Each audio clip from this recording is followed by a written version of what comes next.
Ao darmos continuidade à nossa exploração sobre a vida de Maria Madalena, é crucial perceber como sua história evoluiu de uma trajetória de exorcismo e cura para um papel central nos eventos que se desenrolaram após a crucificação de Jesus. Nesta segunda parte, mergulharemos em sua presença marcante ao pé da cruz, sua participação no sepultamento de Jesus e a importância profunda de ser a primeira a testemunhar o túmulo vazio. A jornada de Maria Madalena não se trata apenas de uma transformação pessoal. É uma narrativa de resiliência, fé inabalável e uma devoção que a coloca no coração da história da ressurreição. Sua presença em momentos tão cruciais não é apenas simbólica, mas revela a profundidade de seu compromisso e a confiança que Jesus e os primeiros cristãos depositaram nela. Enquanto exploramos mais a fundo, veremos como a história de Maria Madalena foi interpretada, desafiada e reimaginada ao longo dos séculos. Essa análise não apenas nos oferece uma compreensão mais clara de quem foi Maria Madalena, mas também nos revela as visões e valores da comunidade cristã primitiva, especialmente no que diz respeito ao papel das mulheres. Assim, este é um convite para refletirmos sobre a importância de Maria Madalena, não apenas como uma seguidora de Jesus, mas como uma figura central na formação da fé cristã. Dando continuidade à nossa análise sobre a vida de Maria Madalena, é interessante observar como os escritos apócrifos do Novo Testamento a retratam.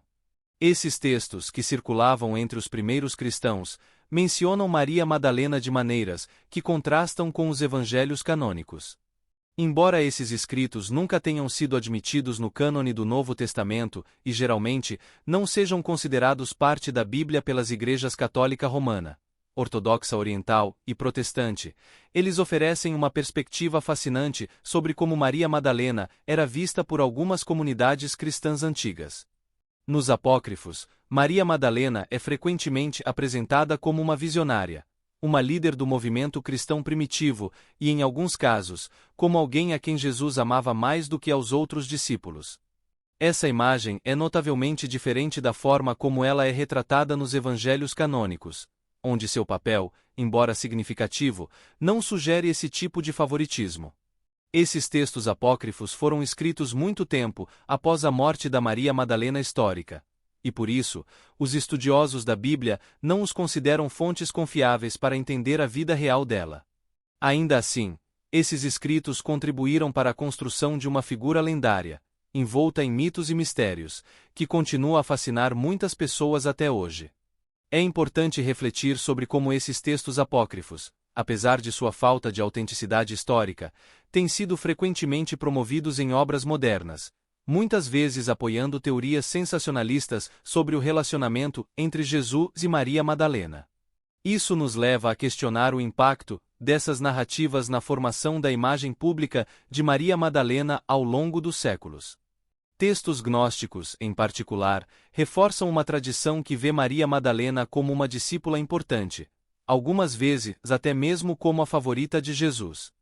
No Evangelho de Tomé, no Evangelho de Maria, no Evangelho de Felipe, entre outros, ela aparece desempenhando papias de destaque, sugerindo que havia, dentro de certos círculos cristãos, uma percepção de que ela tinha conhecimento ou uma proximidade especial com Jesus. É interessante notar, no entanto, que em algumas tradições, como a maniqueísta, Maria Madalena é apresentada como uma figura virtuosa e ideal, frequentemente confundida com Maria de Betânia, mas sem o conflito com outros apóstolos ou a recepção de uma sabedoria especial. Ao refletir sobre tudo isso, vemos que a imagem de Maria Madalena é multifacetada e evoluiu ao longo do tempo, influenciada por diversas tradições e interpretações. Este é um aspecto essencial para compreender não apenas quem foi Maria Madalena, mas também como sua figura foi utilizada e moldada para atender às necessidades e crenças de diferentes comunidades cristãs ao longo da história. Assim, ao continuarmos explorando sua vida e legado, somos convidados a olhar para além dos textos canônicos e a considerar como essas narrativas apócrifas, mesmo sendo marginalizadas pelas principais tradições cristãs, desempenharam um papel significativo na construção do mito e da memória de Maria Madalena. Fazendo uma reflexão sobre os textos apócrifos que mencionam Maria Madalena, chegamos ao diálogo do Salvador, um dos textos gnósticos descobertos na biblioteca de Nag Hammadi, em 1945. Este texto, embora bastante danificado, oferece um vislumbre fascinante da interação entre Jesus e seus discípulos, incluindo Maria Madalena. Nele, vemos Maria em um diálogo profundo com Jesus e outros dois apóstolos, Tomé e Mateus. O texto revela uma Maria perspicaz e dotada de sabedoria, atribuindo a ela aforismos que no Novo Testamento são relacionados a Jesus. Esse detalhe é significativo, pois reforça a visão gnóstica de Maria Madalena como uma figura que não só compreendia as palavras de Jesus, mas também as proferia com autoridade. Em outro texto importante, o Pistis Sophia, possivelmente datado do século II, Maria Madalena novamente ocupa uma posição de destaque. Este documento, que sobreviveu como um dos mais completos escritos gnósticos, é estruturado como um longo diálogo onde Jesus responde às perguntas de seus seguidores.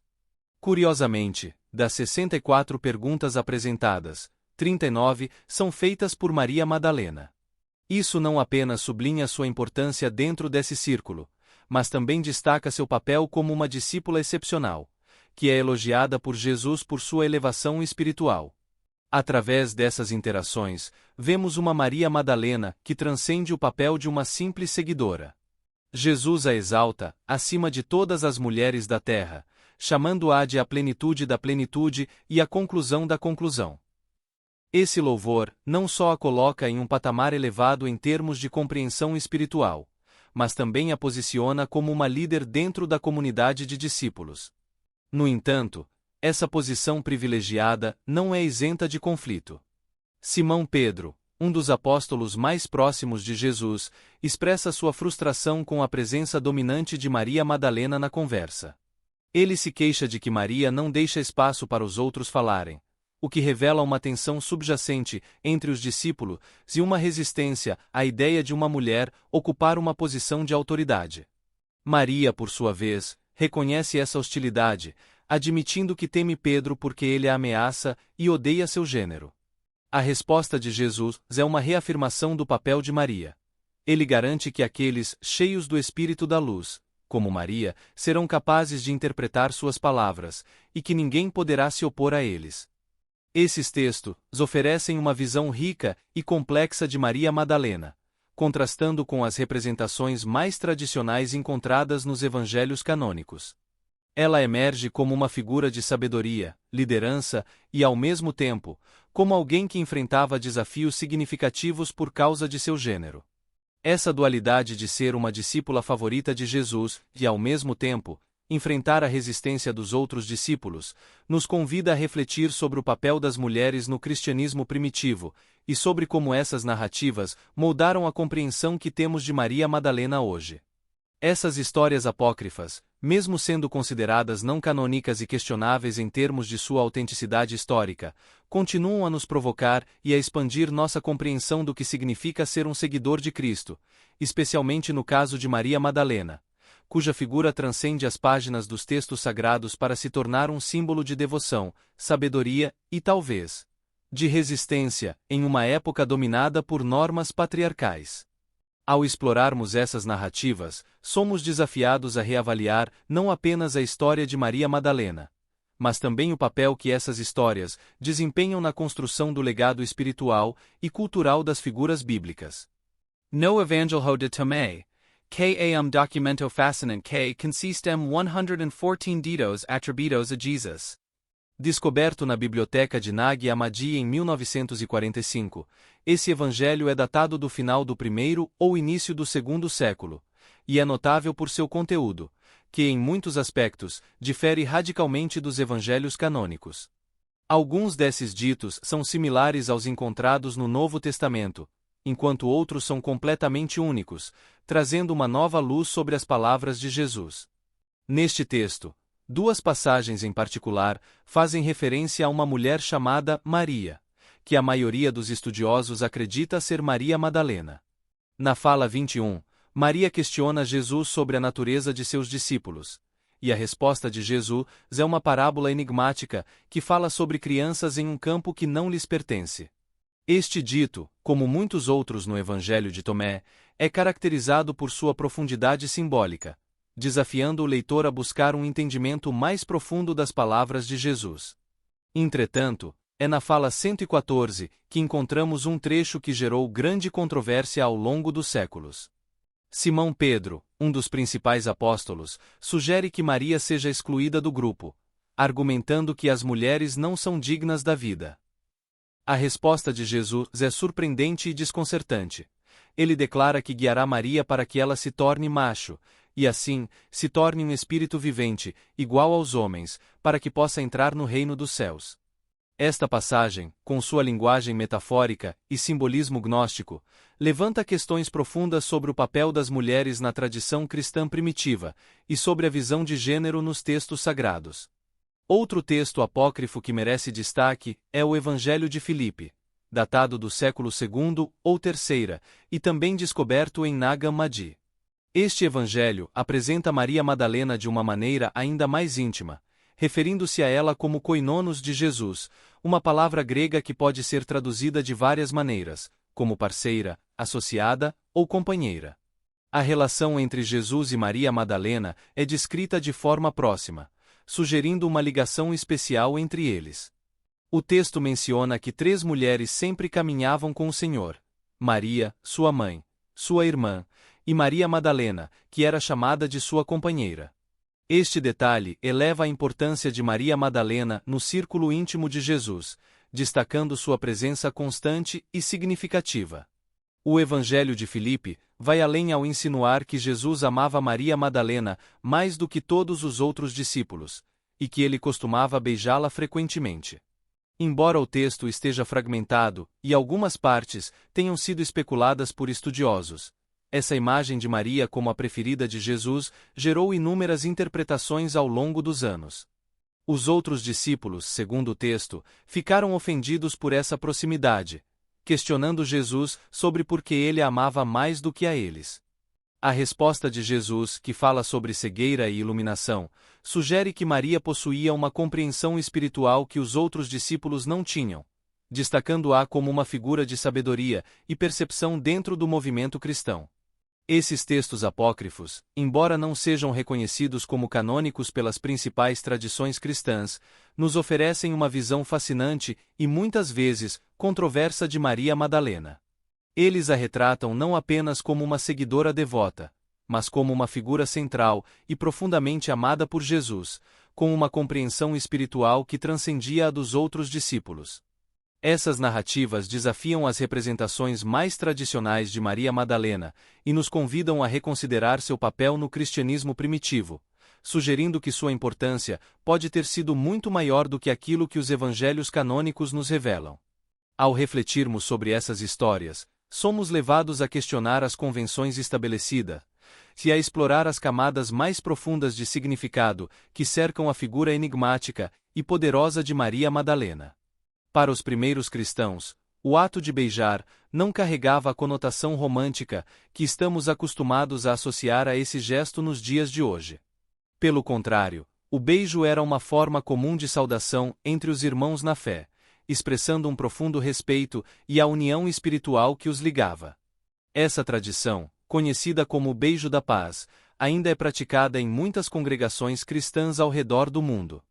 No contexto do Evangelho de Felipe, o beijo de paz é utilizado como poderoso símbolo de transmissão de verdade de uma pessoa para outra, representando uma comunhão espiritual que vai além do físico, uma troca de conhecimento e entendimento que se deva a nível profundo e sagrado. Bart Ehrman, um renomado estudioso, aponta que essa prática no Evangelho de Filipe não deve ser interpretada como uma preliminar divina, mas sim como uma expressão de passagem espiritual. Seguindo nossa jornada pelos textos apócrifos, encontramos o Evangelho de Maria, um documento extraordinário por ser o único texto apócrifo sobrevivente que leva o nome de uma mulher.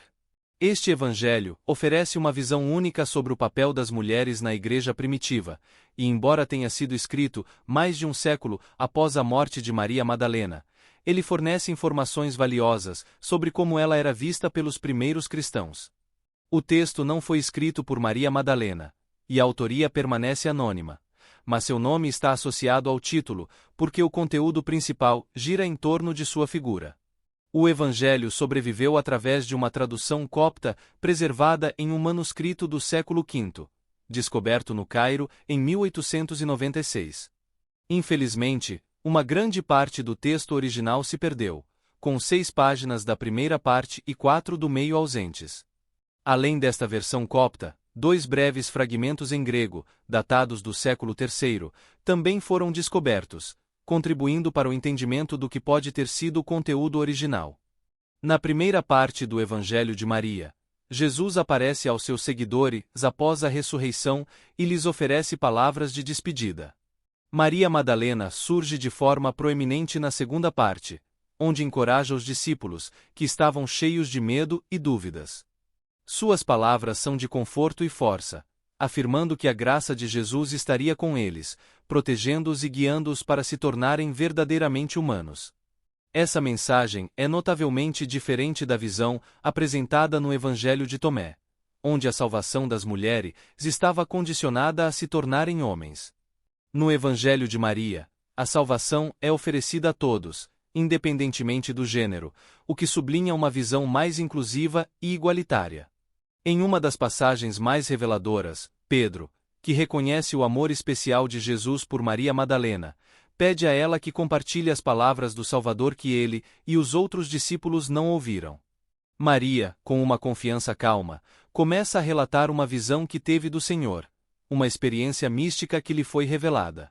Este momento sublinha a importância de Maria Madalena não apenas como uma seguidora fiel, mas como uma figura que teve acesso a conhecimentos profundos e espirituais, que ela compartilhou com os outros discípulos, desafiando as dinâmicas de poder e as expectativas da época. Ao refletirmos sobre essas narrativas, somos levados a considerar a complexidade da figura de Maria Madalena na tradição cristã. Ela é apresentada não apenas como uma discípula próxima de Jesus, mas como uma mulher com uma compreensão espiritual profunda, que desempenhou um papel crucial na difusão dos ensinamentos de Jesus entre os primeiros cristãos. Esses textos nos convidam a revisitar e reconsiderar o lugar de Maria Madalena na história do cristianismo, reconhecendo sua contribuição significativa e a sabedoria que ela possuía. Ao fazermos isso, talvez possamos enxergar Maria Madalena sob uma nova luz, como uma verdadeira líder espiritual, que, apesar das adversidades e das tentativas de marginalização, deixou uma marca indelével na história da fé cristã. Maria continua seu relato, descrevendo com detalhes uma cosmologia gnóstica complexa, revelando que ela é a única dentre os discípulos que compreendeu plenamente os verdadeiros ensinamentos de Jesus. Sua profunda compreensão gera desconforto entre os apóstolos. André, em particular, a desafia, expressando ceticismo sobre as palavras de Maria. Ele questiona: diga o que você pensa sobre o que ela disse, mas não acredito que o Salvador tenha falado isso. Esses ensinamentos são ideias estranhas. A reação de André reflete uma resistência em aceitar que uma mulher pudesse ter um entendimento tão profundo das palavras de Jesus. Pedro também demonstra inquietação, sugerindo que Jesus teria compartilhado ensinamentos privados com Maria sem o conhecimento dos demais discípulos. Ele questiona: ele realmente conversou com uma mulher em particular, sem o nosso conhecimento? Deveríamos todos ouvi-la? Ele a preferia a nós. Essa resposta revela um conflito de ego e uma dificuldade em aceitar a ideia de que Maria pudesse ocupar um lugar de destaque entre os seguidores de Cristo. Esse questionamento de Pedro, no entanto, demonstra uma incompreensão dos ensinamentos de Jesus, que pregava a igualdade e a inclusão. Mateus, por outro lado, se levanta em defesa de Maria, repreendendo Pedro com firmeza. Ele diz: Pedro, você está sempre com raiva. Agora vejo você argumentando contra essa mulher como um adversário. Se o Salvador a tornou digna, quem é você para rejeitá-la? Certamente, o Salvador a conhece bem. É por isso que ele a amou mais do que a nós. As palavras de Mateus ecoam a mensagem central de Jesus sobre o amor, a compreensão e o respeito mútuo, e reforçam a posição de Maria como uma figura digna e amada por Cristo. Essas narrativas nos transportam para um período em que as tensões entre os discípulos e a resistência ao papel de Maria Madalena, como uma líder espiritual, eram palpáveis. A posição de Maria entre os seguidores de Jesus e seu papel como uma detentora de conhecimento espiritual profundo eram, ao mesmo tempo, respeitados por alguns e questionados por outros, refletindo as complexidades das relações humanas e espirituais dentro do grupo dos primeiros cristãos. Seguindo essa linha de reflexão, entramos no território dos escritos borboritas, uma seita gnóstica do final do século IV que atribuía a Maria Madalena um papel significativo em suas escrituras. Embora esses textos, como as Perguntas de Maria e o Nascimento de Maria, não tenham sobrevivido até os dias de hoje, eles são mencionados pelo caçador de heresias Epifânio de Salamina. Ele relata que em um dos textos, Jesus teria levado Maria ao topo de uma montanha após sua ressurreição, e em uma cena bastante perturbadora, teria tido relações sexuais com uma mulher que emergiu de seu lado. Após esse ato, Jesus teria consumido seu próprio sêmen, declarando a Maria que esse era o caminho para a vida. Maria, atordoada e chocada, teria desmaiado, e Jesus, ao ajudá-la a levantar, a repreendeu por sua falta de fé. Essa narrativa, que teria fundamentado os rituais da seita borborita, é extremamente controversa, e foi alvo de críticas e desconfianças, inclusive por estudiosos modernos como Bart Ehrman. Ele sugere que a descrição de Epifânio pode ter sido influenciada por boatos antigos sobre sociedades secretas, o que levanta dúvidas sobre a veracidade desses relatos. Finalmente, ao adentrarmos no período patrístico, percebemos que a maioria dos primeiros padres da Igreja, os teólogos e líderes da Igreja primitiva, não menciona Maria Madalena com frequência, e quando o fazem, suas referências são breves. Entretanto, uma tendência que emerge é a de considerá-la uma testemunha crucial da ressurreição de Cristo, uma ideia defendida por figuras como Irineu de Lyon. Outros escritos patrísticos exploram seu caráter, seu estado espiritual e sua importância como uma figura representativa no cristianismo primitivo. A confusão entre Maria Madalena, Maria de Betânia e a pecadora anônima que ungiu Jesus também é um tema recorrente nas discussões patrísticas. Esse debate se arrastou por séculos, até que o Papa Gregório no século VI consolidou a ideia de que todas essas figuras eram, na verdade, a mesma pessoa. A aceitação dessa visão prevaleceu na Igreja, moldando a imagem de Maria Madalena como uma figura arrependida e redimida, uma visão que perdurou por muitos séculos. Refletindo sobre tudo isso, vemos como Maria Madalena foi uma figura central e complexa nos primórdios do cristianismo. Sua história e seu legado foram moldados e remodelados ao longo dos séculos, refletindo as tensões, debates e evoluções dentro da Igreja e da fé cristã.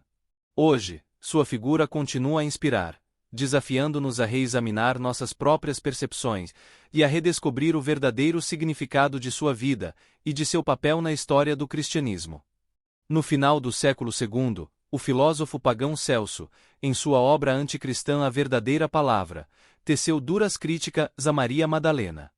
Ele a descreveu como nada mais do que uma mulher histérica, insinuando que suas experiências espirituais eram fruto de alucinações, ou, ainda pior, de um desejo de impressionar os outros com histórias fantasiosas. Celso sugere que Maria Madalena, ao relatar suas visões e experiências com o Jesus ressuscitado, buscava enganar e manipular aqueles ao seu redor, criando narrativas para boi dormir. Essa visão desdenhosa não era incomum entre os críticos do cristianismo da época, que frequentemente descreditavam figuras religiosas, especialmente mulheres, como histéricas ou enganadoras. Orígenes, um dos mais respeitados padres da Igreja, não deixou essas acusações sem resposta. Em seu tratado apologético contra Celso, ele defende a legitimidade do testemunho de Maria Madalena, referindo-se ao Evangelho de Mateus, que menciona não apenas Maria Madalena, mas também outra Maria como testemunhas da ressurreição de Cristo. Ao apresentar esse segundo testemunho, Orígenes busca reforçar a credibilidade do relato de Maria Madalena, contrariando a insinuação de Celso de que suas visões eram delírios de uma mente perturbada. Além disso, Orígenes preserva uma declaração intrigante de Celso, onde este afirma que alguns cristãos de sua época seguiam os ensinamentos de uma mulher chamada Mariame. que quase certamente se referia a Maria Madalena. No entanto, Orígenes descarta essa afirmação com desdém, sugerindo que Celso estava apenas jogando um monte de nomes ao acaso para desacreditar a fé cristã. Aqui, vemos o esforço contínuo dos primeiros defensores do cristianismo em proteger e validar as figuras centrais de sua fé, especialmente aquelas que, como Maria Madalena, desempenhavam um papel crucial, mas controverso, na narrativa religiosa. A reputação de Maria Madalena, no entanto, sofreu uma distorção significativa ao longo dos séculos. No cristianismo ocidental, ela foi erroneamente identificada como uma prostituta arrependida ou uma mulher dissoluta. Essa imagem não encontra apoio nos evangelhos canônicos, que em nenhum momento sugerem que Maria Madalena tenha sido uma prostituta ou que tenha levado uma vida notoriamente pecaminosa. Esse equívoco provavelmente surgiu de uma confusão entre Maria Madalena e outras figuras femininas mencionadas nos evangelhos, como Maria de Betânia, que ungiu os pés de Jesus, e a mulher pecadora, sem nome, que também fez o mesmo em outra ocasião. A fusão dessas figuras foi amplamente debatida pelos primeiros teólogos.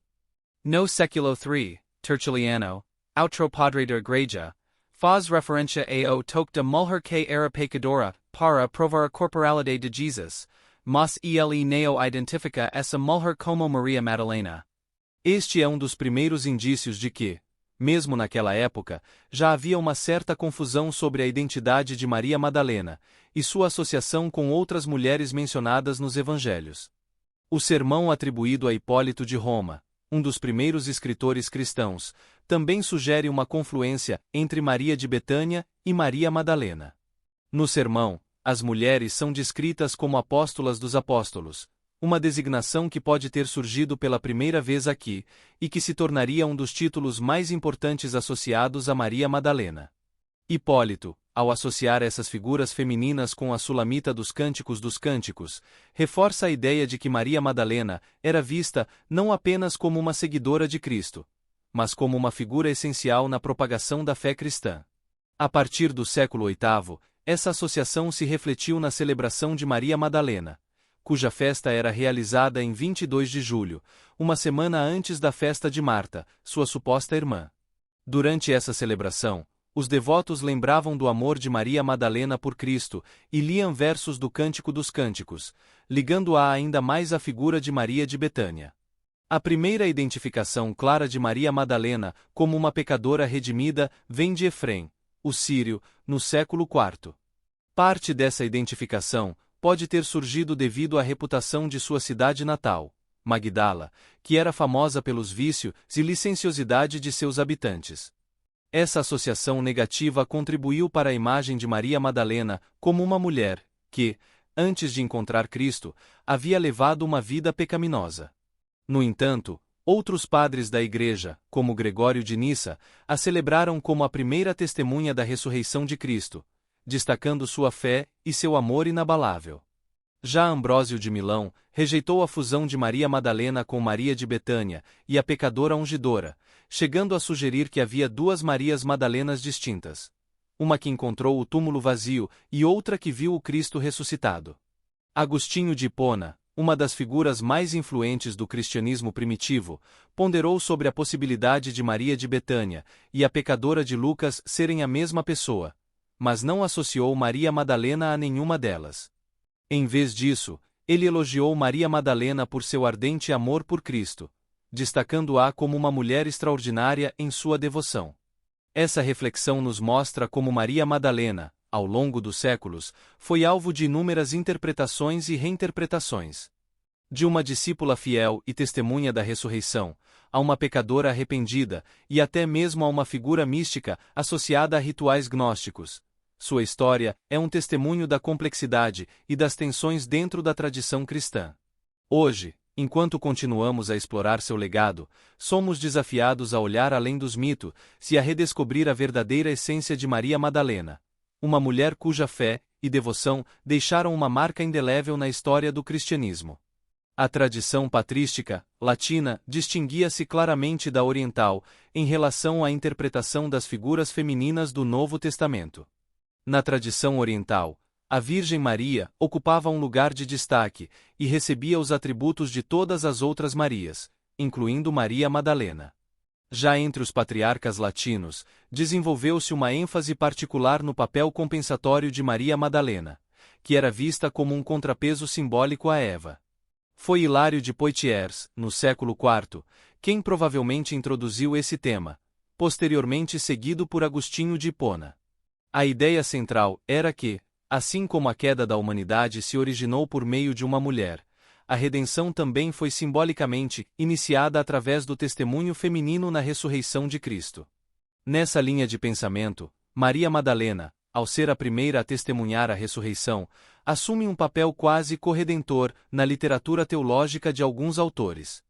No entanto, essa visão não era universalmente aceita. Em outras abordagens patrísticas, Madalena era maculada pela associação com o pecado original, vinculado à sua condição feminina. Ambrósio, por exemplo, é um dos que reforçavam essa interpretação mais negativa, vendo em Maria Madalena não apenas uma testemunha da ressurreição, mas também alguém marcada pela natureza pecaminosa atribuída ao seu sexo. Houve também uma associação entre Maria Madalena e a Virgem Maria em algumas tradições coptas e manuscritos teológicos. Com o passar do tempo, especialmente durante a Idade Média, essas duas figuras passaram a ser contrastadas de forma ainda mais explícita. Madalena, nesse contexto, começou a ser vista como uma pecadora beata e uma castíssima meretriz, títulos que ressaltavam tanto sua conversão quanto sua suposta vida anterior de pecado. A identificação de Maria Madalena como uma ex-prostituta ou uma mulher de vida dissoluta é uma ideia que se consolidou particularmente a partir de uma homilia influente do Papa Gregório I, proferida em 14 de setembro de 591. Nesse sermão, Gregório não apenas associa Madalena com a pecadora anônima que unge os pés de Jesus em Lucas, mas também a identifica como Maria de Betânia, a irmã de Marta e Lázaro. Pela primeira vez, Gregório sugere explicitamente que os pecados de Maria Madalena eram de natureza sexual. Ele interpreta os 7 demônios expulsos por Jesus de Maria Madalena como os 7 pecados capitais, e afirma que, antes de sua conversão, Maria usava um unguento que mais tarde empregaria para ungir Jesus em atos proibidos. Para Gregório, cada parte do corpo de Maria Madalena, que anteriormente servirá ao pecado, agora servia a Deus em penitência. Seus olhos, antes cobiçosos, eram agora consumidos por lágrimas. Seus cabelos, que antes emolduravam seu rosto para atrair olhares, agora secavam as lágrimas que caíam sobre os pés de Cristo. Essa interpretação de Gregório não surgiu do nada. Ela pode ter sido uma resposta às questões sobre a identidade de Madalena que haviam circulado por séculos. A proximidade textual entre a passagem da mulher pecadora no final do capítulo 7 de Lucas e a primeira aparição de Maria Madalena no capítulo 8 pode ter incentivado essa fusão das figuras. Além disso, a cidade natal de Maria Madalena, Magdala, já possuía uma reputação negativa associada à depravação, o que pode ter reforçado a interpretação moralista de Gregório. Com o tempo, essa visão de Maria Madalena se enraizou profundamente na tradição cristã, especialmente na medieval. Os 7 demônios expulsos dela passaram a ser vistos como os 7 pecados capitais, e a luxúria, em particular, foi destacada como o maior deles. Muitos comentaristas medievais viam o pecado feminino como sendo, em sua essência, de natureza sexual, e Maria Madalena se tornou, na imaginação popular, a personificação da mulher pecadora, que, após uma vida de luxúria, encontrou redenção aos pés de Cristo. Ao refletirmos sobre essa construção histórica, percebemos como as interpretações e reinterpretações teológicas moldaram a imagem de Maria Madalena ao longo dos séculos. De uma seguidora devota e testemunha da ressurreição, ela foi transformada em símbolo de arrependimento e penitência, muitas vezes marcada por associações negativas com o pecado sexual. Essa narrativa não só reflete as preocupações morais da época medieval, mas também revela como a figura de Maria Madalena foi utilizada para reforçar conceitos teológicos e sociais específicos, especialmente em relação à sexualidade e ao papel das mulheres na Igreja. Hoje, ao revisitar a história de Maria Madalena, somos convidados a questionar essas interpretações tradicionais e a explorar a verdadeira essência dessa figura complexa e multifacetada. Sua história é um lembrete poderoso de como as narrativas religiosas podem ser moldadas ao longo do tempo, influenciadas por contextos culturais e ideológicos, e como, ao reexaminar essas histórias, podemos descobrir novas dimensões de significado e relevância. O aspecto de pecadora arrependida se tornou uma das facetas mais significativas na imagem de Maria Madalena, quase tão marcante quanto sua condição de discípula devota. Essa caracterização, moldada ao longo dos séculos, especialmente na arte e literatura religiosa ocidental, encaixava-se perfeitamente na importância central da penitência na teologia medieval. Com o passar do tempo, as lendas religiosas começaram a fundir a história de Maria Madalena com a de Maria do Egito, uma outra figura de prostituta arrependida que se tornou eremita, consolidando a imagem de Madalena como uma pecadora transformada pela graça divina. A partir dessa fusão, como observa a historiadora Susan Askins, a imagem de Maria Madalena como pecadora arrependida foi finalmente estabelecida, e permaneceu praticamente inalterada por quase 1400 anos. Curiosamente, na literatura popular medieval, Madalena era frequentemente retratada como uma mulher rica cuja vida de liberdades sexuais era vivida não por necessidade, mas puramente pelo prazer. Essa representação composta e complexa de Maria Madalena foi tão influente que chegou a ser incorporada nos textos litúrgicos da missa de seu dia festivo. Na missa tridentina, por exemplo, a coleta do dia de Maria Madalena a identifica explicitamente como Maria de Betânia, irmã de Lázaro, e o evangelho lido é a história da mulher penitente ungindo os pés de Jesus. Entretanto, essa Madalena composta nunca foi plenamente aceita pelas igrejas ortodoxas orientais. Na tradição oriental, Maria Madalena era vista apenas como uma discípula fiel, que após a ressurreição de Cristo teria vivido como companheira de Maria, mãe de Jesus. Essa visão contrasta com a ocidental, onde a personagem de Madalena foi carregada de simbolismos mais complexos e, por vezes, conflituosos. Mesmo dentro do Ocidente, essa visão não foi universal. A Ordem Beneditina, por exemplo, sempre celebrou Maria de Betânia junto com Marta e Lázaro no dia 29 de julho, enquanto Maria Madalena era celebrada separadamente no dia 22 de julho.